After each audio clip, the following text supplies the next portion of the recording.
Namaskar. I am Shubhra Sinha, your course instructor, and we are learning Module 4 of the Stress Management course. This is Lecture 3, which especially focuses on the stress and its related dynamics in students appearing in highly competitive examinations like NEET, JEE, or UPSC.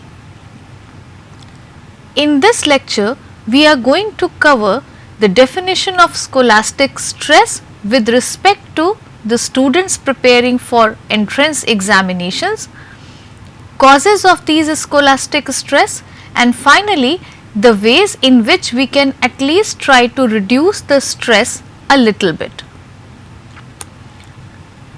So, as far as scholastic stress is concerned, we can conceptualize this as a stress which especially occurs in students preparing for high stake competitive exams like NEET, JEE or IAS. It refers to the heightened state of psychological and physiological strain resulting from the perceived demands and pressures associated with the rigorous preparation process, the high stakes of the examinations and the uncertainty of the outcomes. Of course, here you can see that in spite of many common things which we have been discussing about scholastic stress, the main cause of stress here in this case emerges due to the rigorous preparation process. Number 1, the high stake of examination means the prestige associated with cracking such examinations successfully or the feeling of shame if you fail to do so, and obviously the uncertainty of the outcomes. This uncertainty is due to the fact that thousands and thousands of aspirants appear in such competitive examinations and they fight with each other for a limited number of seats. So, no matter how much effort you put in your preparation, you can never be sure of getting through such examinations. So, these three factors are especially important when we talk about scholastic stress in students preparing for competitive examination. Of course, this stress often exceeds the students' perceived coping resources. Here the word perceived is something important because the real coping resources can differ from how and why we perceive them.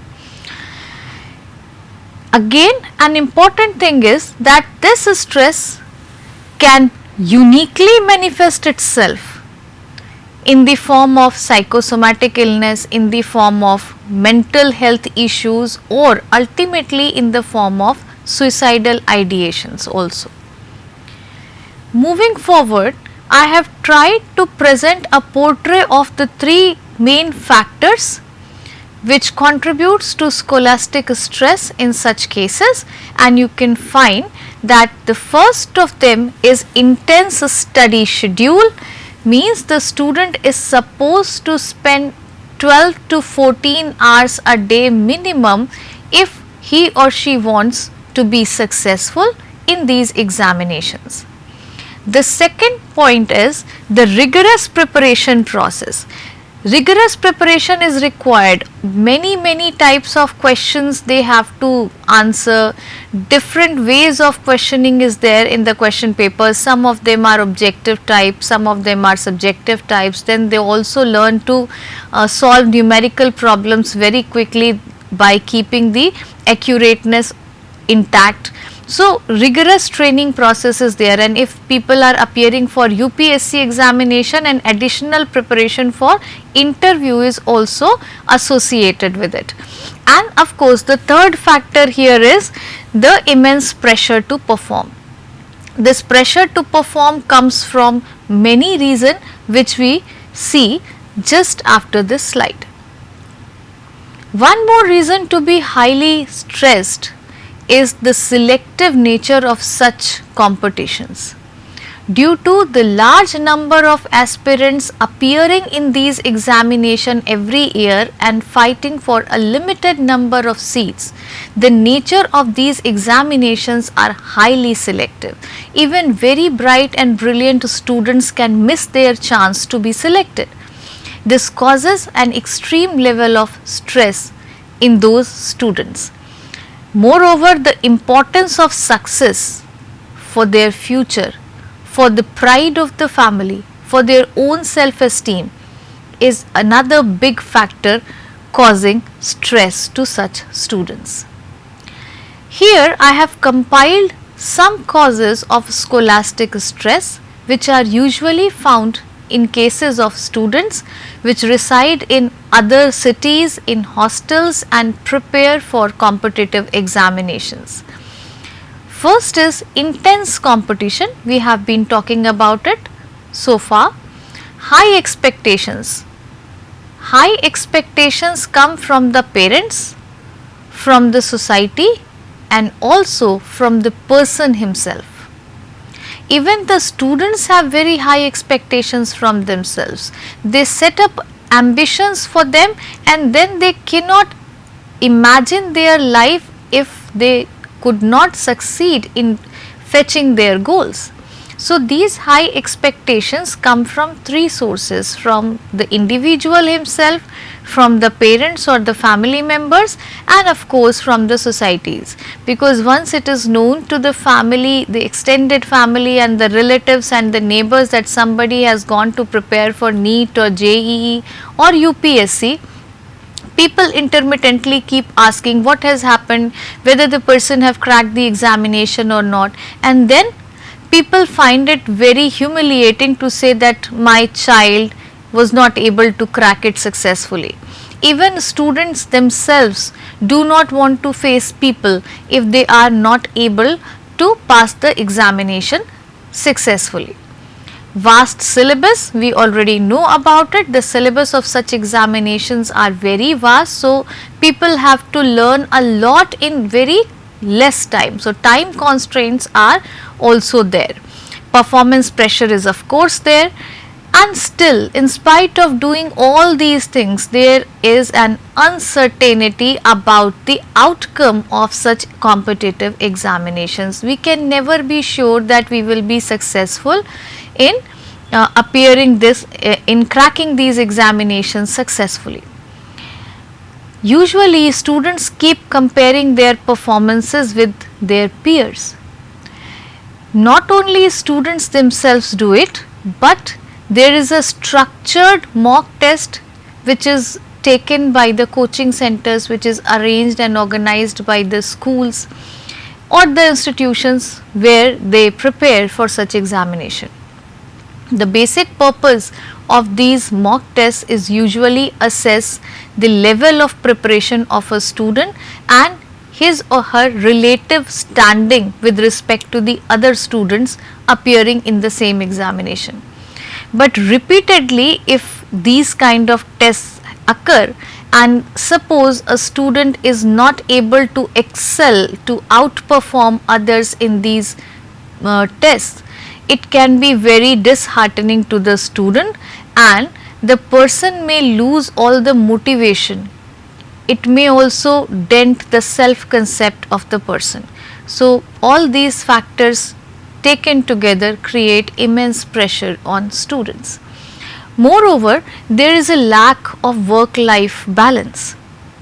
Usually students spend or invest whole time of their day preparing for these examinations, not ready to talk to their parents. Even if there is a call from the parents for 5 or 10 minutes, they think that it is a waste of time. They are not ready to talk to their friends or engage in any kind of social activity, recreational activity, just thinking that the time they spend in other activities would be a kind of wastage, without realizing that continuous study can lead to burnout and saturation of mind, so that they won't be able to grasp the new informations and assimilate it effectively. Moreover, there is a financial burden. Nowadays, if a student takes admission in a prestigious coaching, and also if he or she has to move to a new city and reside in a hostel, it is an added financial burden for the parents. In our country, most of the students are financially dependent on their parents only. They are not financially independent.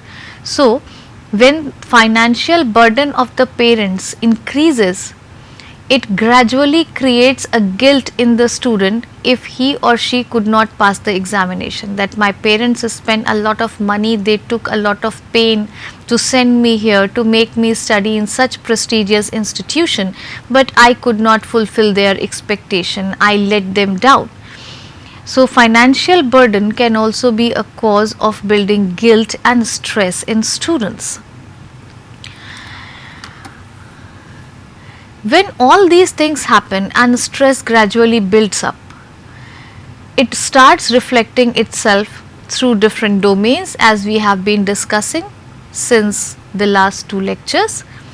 The physical symptoms which are associated with the manifestation of a stress are frequent headaches, stomach aches, fatigue, muscle tension, palpitations and weakened immune system, making students vulnerable for infectious diseases.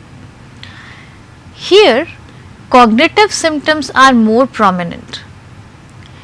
Once the student suffers from a high level of stress, he or she faces difficulty in concentrating on what he or she is studying. Impaired memory is common, that is, they learn and they forget, not able to retain the learned content for a long period of time. So, they need to repeat the same content again and again, utilizing more time and restricting the available time for preparation. When all these things start happening to them, obviously they start making negative self-talks like I am no good, I cannot do such intense preparation, I will not be able to crack the examination successfully, why I am not able to do it, others are doing it so nicely, perhaps I am not that material. So many negative self-talks start coming in. There is a race of thoughts in their mind. When they study, lots and lots of thoughts are going on at the back of their mind, not letting them concentrate on what they are doing. It creates a big challenge to focus on present time and to give their 100% to their studies. Making decisions is difficult because they are confused, they are in doubt, they are doubting their own capacities, they are doubting their own decisions of taking admission in such institutions or having selected such streams as their future career. And there is a pervasive fear of failure which is very consistent. They try hard, their level best, but they could not come out of the thought, what if I fail? So, there is a pervasive fear of failure, and as we all know, fear of failure is not good for performance. Other symptoms include emotional symptoms and behavioral symptoms. For example, they suffer from high level of anxiety, persistent worry about a number of things. Sometimes the things could be small, but a great deal of worry or anxiety can get attached to it. They get irritated very easily and mood swings are common. They don't know how to handle these mood swings or why these things are happening. They start feeling hopeless and gradually sink into non-clinical depression, which if is not treated timely may give way to clinical depression. Their level of sensitivity increases many folds, especially sensitivity for rejection. So, if the teacher scolds them in the classroom or if the teacher rejects some of their assignments or work or if the teacher suggests some improvement, they may take it as rejection from their side and become very sad, instead of thinking about the point, the basic point which is made by the teacher. Similarly, if we look at the behavioral symptoms, insomnia or excessive sleepiness, both can happen. There may be a loss of appetite, or eating can become a way of managing anxiety and stress. Therefore, students may start overeating, that too high calorie food, junk foods. Procrastination is another problem which can quickly develop in case of students. We have already discussed in yesterday's lecture what procrastination is. Basically, it is a tendency to delay an important task in spite of realizing its significance and urgency of completing that task. Social withdrawal is common because they are not able to accomplish their goals successfully. Their self-esteem suffers a lot, and now they start avoiding facing people simply because they will have to respond to their queries regarding their examinations and preparations.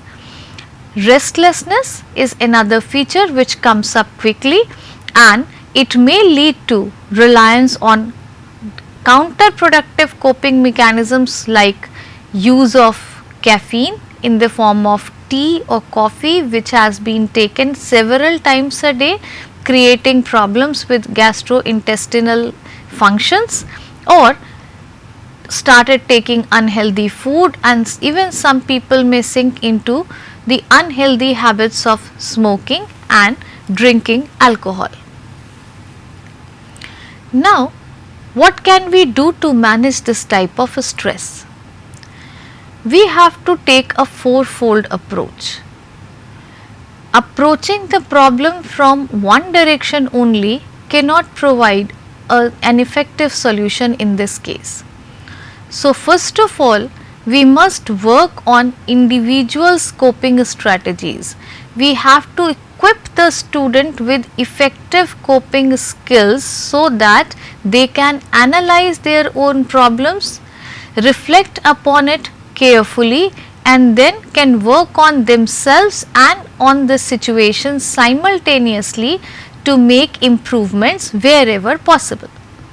The second direction of managing stress comes from the coaching centers and the institutions in which the students are enrolled.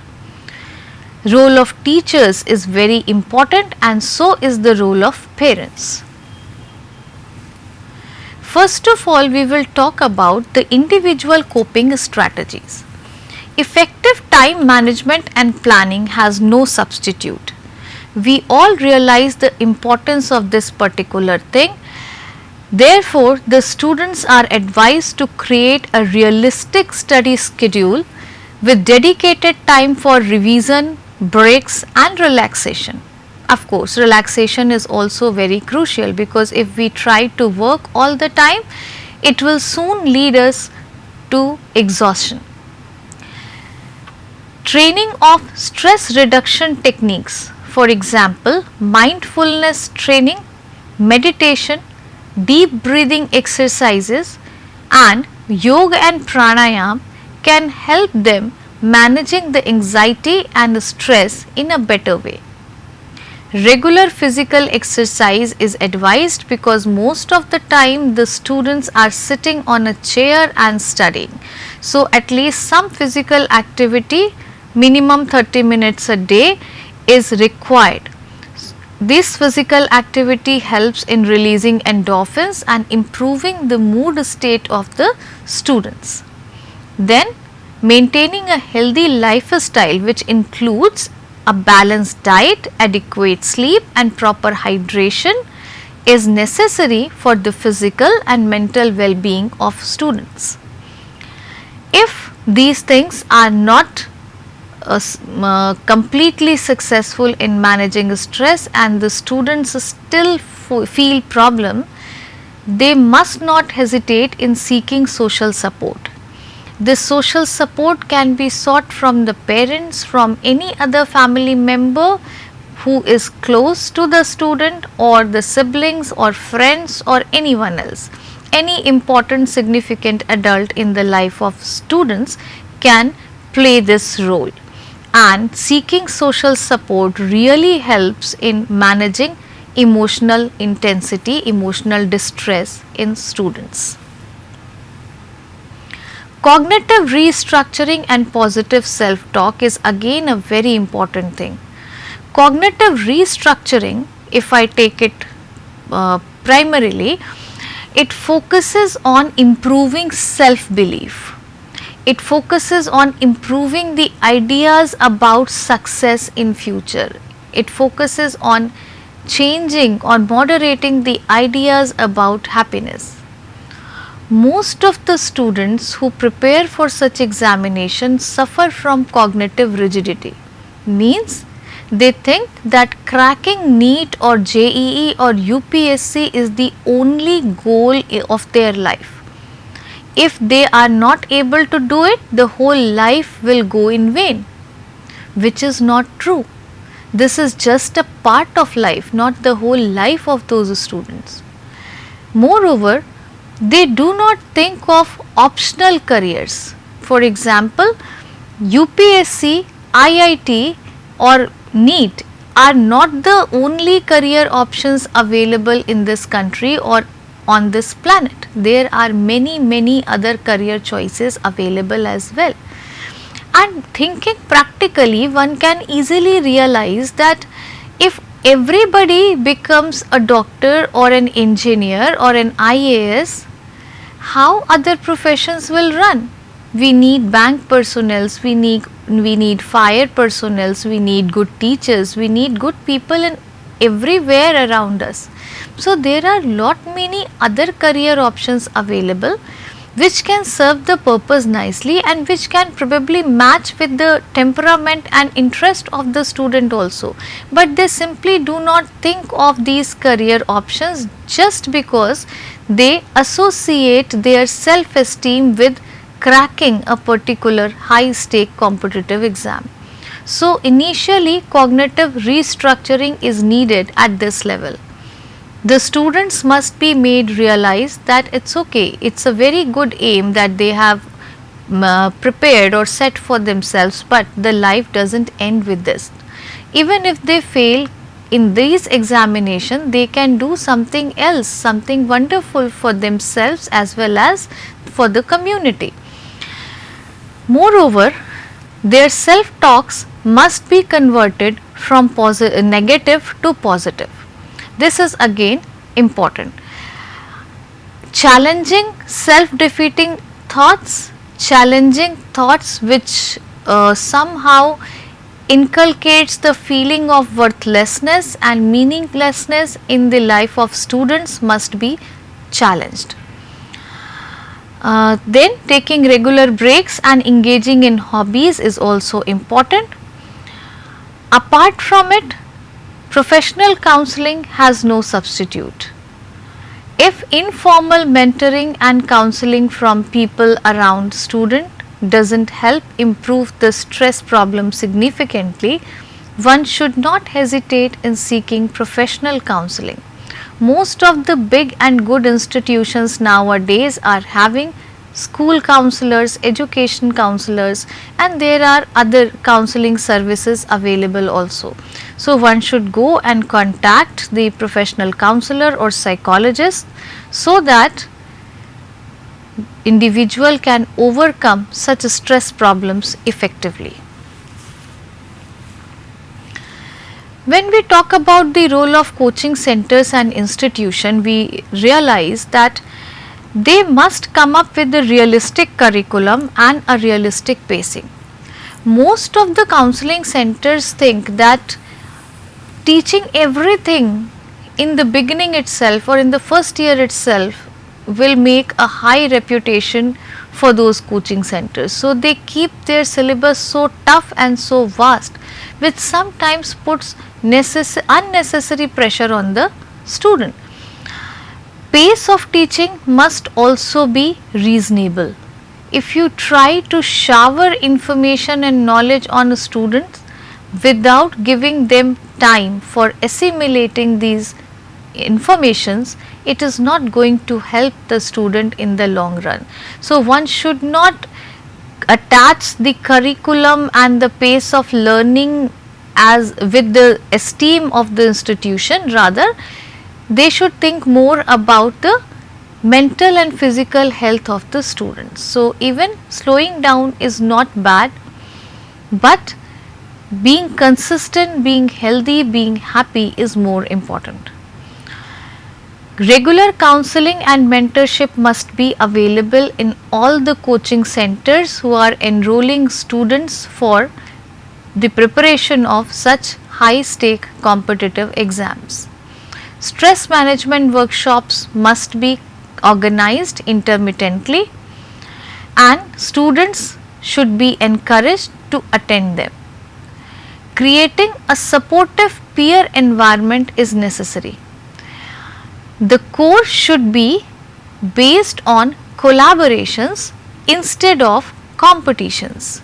Sometimes the level of competition among the peers and classmates is so high that they fail to help each other, that they fail to realize even minor problems of each other, constantly thinking about outperforming others. So, motivating students is one thing, but one must refrain from creating unnecessary competition among the students. Realistic mock tests and feedback should be conducted and the feedback must be constructive. Instead of focusing on the shortcomings of the students all the time and telling them and their parents what they are not able to do, one must focus on how one can improve upon the areas where they are little lagging. Role of teachers and mentors is very important.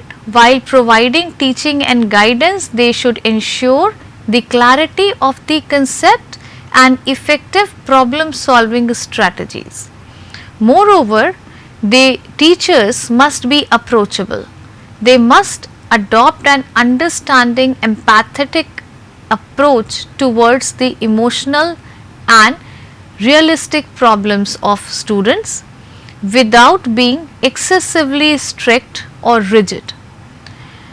Managing expectation and reducing pressure by emphasizing learning and improvement over solely focusing on ranks is important.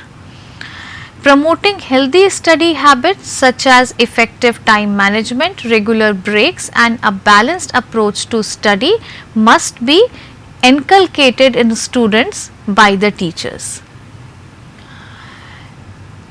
Timely identification and addressing the signs of stress is very important. The teacher should be vigilant enough to identify the distress signs, and as soon as they are identified, the teacher should become active to resolve these signs up.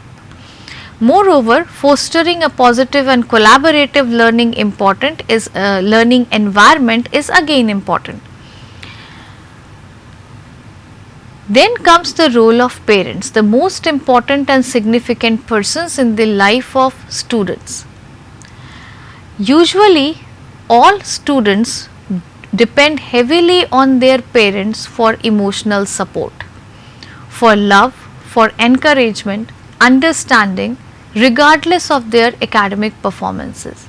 And when parents fail to satisfy these genuine requirements, this creates a lot of stress in the mind of students. Parents should have realistic expectations and they should assess the child's success in terms of his or her efforts and progress instead of overemphasizing upon the outcomes in terms of numbers and ranks. This is important to be process oriented than to be outcome oriented all the time. A supportive home environment is again very important and it ensures encouragement, motivation of student, a healthy lifestyle and a mental well-being of student during the process of preparation. and there must be an open and effective communication between the students and their parents. Parents must play a role of good listeners, active listeners, trying to understand the point and perspective of their children. Minimizing family conflict and other potential sources of stress at home also helps. Arranging for relaxation activities and facilitating breaks may help reducing the unnecessary stress from the life of students. And finally, parents must encourage their children to seek professional help. They should not stigmatize if somebody needs to take help from mental health professionals, so that the mental health issues of the students can be timely managed. So, this was all about scholastic stress, which is created in students taking up high stack competitive examination, their causes and the approach that can be adopted to manage such type of stress. Here is the quick recap of the content. We discussed about the academic demand, environmental and social factors creating stress, and personal factors which can contribute immensely to scholastic stress of children. Stress also reflects all aspects of students' life, including physical, mental and behavioral domains, and the effective management of stress requires a participation of teachers, parents, coaching centers and the individual himself, so that the problem can be managed effectively. These are the references which you can refer to for further knowledge. Here are some more references that you can refer. A few more of them are here. Thank you very much for your kind attention.